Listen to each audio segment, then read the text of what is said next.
ఈరోజే శివముక్కోటి. ఈరోజు శివపూజ చేసి శివాభిషేకం తర్వాత ఈ కథ వింటే 7 జన్మల పాపాలు తొలగిపోతాయి.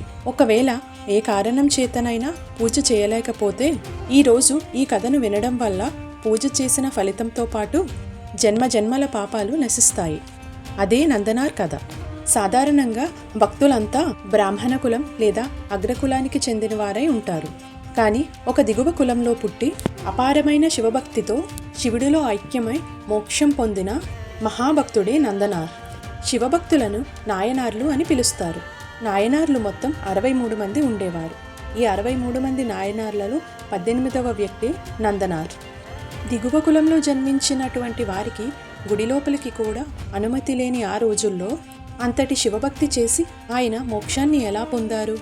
భగవంతుడు కులమత భేదాలు చూడడు, కేవలం భక్తి మాత్రమే చూస్తాడు అని నందనార్ తన కథ ద్వారా ఎలా నిరూపించాడు అనే విషయం తెలుసుకోవాలనుకుంటే ఈ కథ పూర్తిగా చూడండి. ఈ కథ పూర్తిగా వీడియో చేసి నా ఛానల్లో పోస్ట్ చేశాను. లింక్ డిస్క్రిప్షన్లో ఉంది, చెక్ చేయండి. ఓం నమః శివాయ.